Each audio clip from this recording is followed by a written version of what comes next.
Books versus Kindle versus iPad. I'm pretty sure if you're a reader or if you're someone who is wanting to read, wanting to start reading, has always pondered about this question, that which is the best form of reading these days, which is the most preferable format, by which format can you get more reading done and you can read more and more books. This question is a decade-long question. It's actually a very heated debate that which is the best form of reading. I personally have been reading books since quite some time. I have read a lot of books. Hey you beautiful people, welcome back to a new video on our channel Read Travel Become. So I was asked this question a lot of times since I have started this channel. For those who are new on my channel, hi, my name is Avdut. On this channel I make videos related to books, travel and productivity. When it came to making content about books and reading books, I always used to get these questions like, which is the best format of reading according to you? I always thought I have to make this video someday, but I will only make this video when I feel I have experienced most of the formats myself. And now I feel pretty confident that I have been using Kindle, I have been using my iPad, and books though I have always been using. I have experienced all the three formats of reading, and this is a good space for me to make a video on which format I think is the best. I'm going to talk about all of these three formats separately. First I will talk about books, then I will talk about the Kindle, and then the iPad, how my experience has been. And for each of the reading format we are going to talk about some attributes, that how does this product fit into these attributes. And at the end of the video I'm going to tell you what I prefer, what according to me is a personal preference. Make sure you watch the video till the end. You may never know which thought or fact may resonate with you and change the course of your life. So let's get started.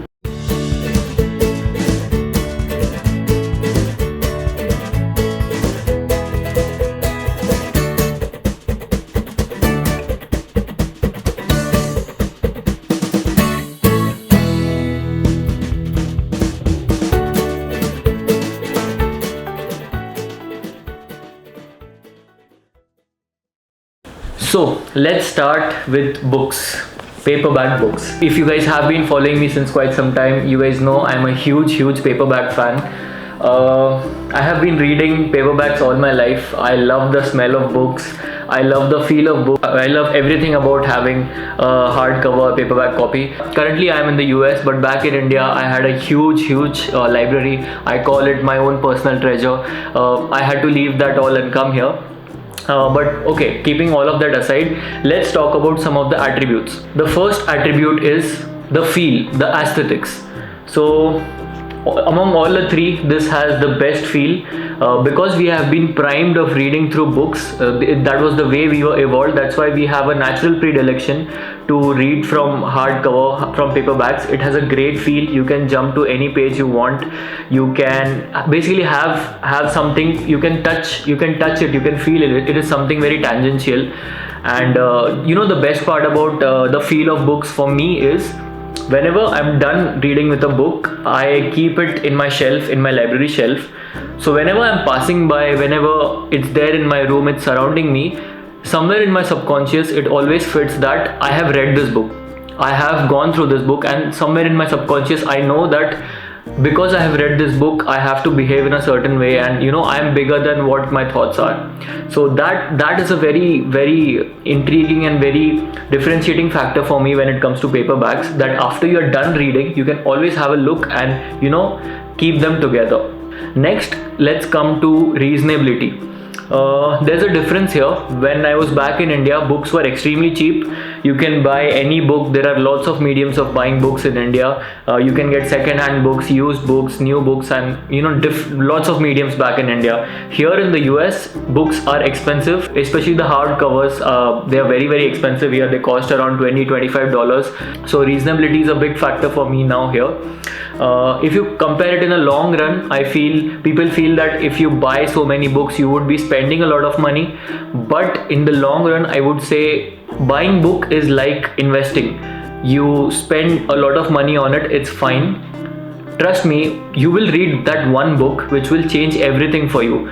That one book, that one piece of literature will completely change your mind. You will take some action and it will turn your life over, and you would get a huge return on investment of all of the money you have spent. So this is my personal opinion, that there is a balance here. The third attribute is convenience and transportation.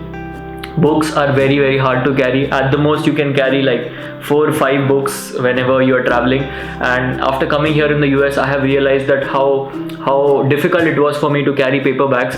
I only could carry the ones which were very dear to me. Only those books I could carry here in the US. I could not carry everyone. So that is a major disadvantage of having paperbacks, that the convenience, there is less of a convenience when it comes to travel. And the last attribute that we are going to talk about is note taking. When I had started reading, I used to mark, I used to use a pencil, but I have drastically changed my methods now. I never like highlight everything. I try to remember it and put my notes on Notion. So it's an added task which I have to do when it comes to books. Obviously they are great for note taking, but it's more of a manual process. The world currently is heading towards automation. Everything should be automated, everything should be delegated. So when it comes to note taking, books, reading hardcover books are not very viable. So yeah, that was the 4th attribute. Okay, so next let's talk about Kindle. It's almost been 7 months I have been actively using a Kindle. One thing I have observed is I have read more when it comes to Kindle. The rate at which I'm reading books has significantly increased. When I turned into this device, initially it was a different process. It was a different change because I was so used to reading paperbacks. But I would say reading Kindle was also good. It was equally good. Plus, the differentiating factor for me was I could have so many books right here at my hand, and I could choose whatever I want to read and just be an eclectic reader at any point of time. Whatever I'm supposed to read, I can just skim through and read something. The first attribute was the feel, the aesthetics. I wouldn't say it's as good as reading a paperback book. It's very manual. You basically can't jump to any page if you want to. You have to like manually tap whenever you want to like navigate through the pages. But the quality of the screen is great. Like Kindle is meant to be that way, to give you that paper ink feel. So they try to match it, but it's not as good as the book. Obviously paperbacks would be way better than this. The next is reasonability. Here in the US it's not very expensive actually. You get a Kindle for around $70. In India it is a bit expensive, and also buying books after you have got a Kindle can be expensive as well. So when it comes to reasonability, this can be a significant investment.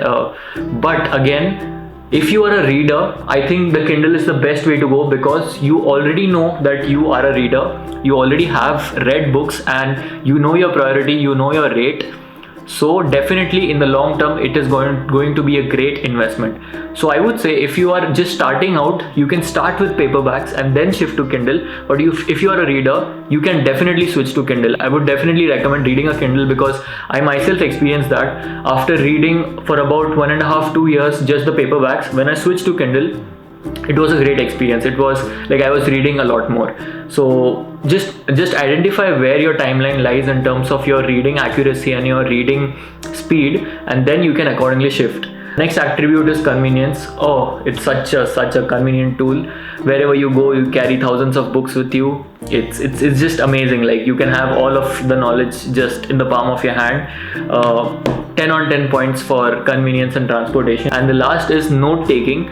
Note taking is way better on the Kindle than reading paperbacks, obviously, because everything is automated. You can also have some third-party apps like Readwise, who can directly share all of the notes that you've had read on Kindle directly to your Notion or your iPad or your laptop, wherever you want it. So note taking is brilliant. You get to also the customization feature. If you have a predilection for a certain font, you can change the font. You can change the size of the text. So that way it's really good. My only problem with this particular Kindle is the size of the screen. It's a little small for me personally. I think I would prefer a bigger Kindle. It definitely costs a lot more, but I would always prefer a bigger screen, and for that reason I also sometimes read on an iPad. In fact, before shifting to Kindle, I had my iPad, so I did significant reading on iPad also. So in the next segment, I'm going to talk about reading on an iPad. Okay, so the only reason I switched to reading on iPad after reading paperbacks was the screen, the big screen. So for some books, it's definitely advisable to read on an iPad. Just try reading the book Keep Going by Austin Kleon on an iPad. It has got these big images, big text, which has a different effect on you. And recently on my flight, when I flew from Durham to Miami currently, I completely read the book Coraline by Neil Gaiman, which again it had some images in between which I felt was really connected to the storyline. Also, I've read the book called Art Matters by Neil Gaiman, again on iPad, and it had a dramatic effect on my reading experience because of the huge images which were there and the great quality of the screen which was present. If you're into reading comics, if you're into reading graphic novels, nothing beats iPad. Let's talk about the attributes now. Aesthetically, it's not as good as Kindle, I would say, because it's a digital screen and not the screen offered by Kindle. But here the reading has a different experience because of the size of the screen. You can actually do some good academic reading here. Reasonability, no, if you're buying iPad just for reading, it's not at all a good choice. If you're buying iPad for some other things, for example, I do all my brainstorming, all my YouTube scripting and everything on my iPad. I do everything here, and reading is just a supplementary thing which comes with it. So for that reason, I think this is a good device. But if you're buying just for reading, I don't think it's a great investment, because it's a huge investment first of all, and the kind of experience that you have with Apple Books and the app called Kindle is not that great. Next is convenience. It's not at all good. Convenience is not good. It's a huge screen. Even if you are like traveling, even if you are like on a train or a flight, it's difficult to actually read. You need your own nook, your cozy space to read on an iPad. So I don't think transportation and convenience is a very good factor when it comes to iPad. Note taking, I actually like the note taking on the iPad because it's very dynamic. I have a MacBook, I have an iPhone, so I can sync all the notes very nicely. I can make changes to the notes very easily. I can do it everything at one place. So when it comes to notes, it's way better than Kindle. Kindle has a hard touch. Kindle has a specific use case when it comes to note taking, but the note taking in iPad is just on the next level because it's generally a student tool, right? Many students here use iPads for their education and their academic reading and writing. So again, when it comes to note taking, it's better than Kindle. Okay, so the moment of truth, what do I prefer? What is my personal preference? I feel when I was back in India, when I was working, I was not a student. At that point of time, when I was staying at my home and I had stability, books was the best choice. Reading paperbacks was the best choice. It actually ticked off most of my requirements. But now that I'm a student and I have to travel frequently, and I have to move my places, move my apartments in the future also again. So at this point of time, Kindle is definitely the best choice for me right now. So my suggestion for you guys would be, if you are starting out reading, if you are stable in your life, do read paperbacks. It fits everything. But if you are a reader, if you know how to read at a fast pace, your capacity to consume literature is very high, switch to Kindle, and you definitely would have a great reading experience because you would be reading a lot of books. So identify where do you lie on this timeline and take a decision accordingly. iPad is a very supplementary device, and you cannot really be a reader and read all the books on iPad. So also, mind you, I did not talk about audiobooks because I have listened to very few audiobooks. I wouldn't say I am at the position right now to give an opinion about how the whole experience was. I am trying to do that, and when I have a clarity on that, when I have some good things or bad things to say about that, only then I will make a video on that as well. So for now, yes, these were the 3 formats which I talked about. You can have your own personal preference. Do let me know in the comment section what works for you, what does not work for you. It's good to have a conversation and know what kind of books people are reading. At the crux of it, you need to read. That's the main thing that matters. You read anywhere, it doesn't matter. You read, that is what matters. So yeah, that's all for this video. Thank you so much for watching the video till here. Do like the video if you found any value in this conversation, and also subscribe to my channel to stay tuned for more such videos. Thank you so much for all this love and support that you have given me. That's all for this one. See you in the next video. Bye bye.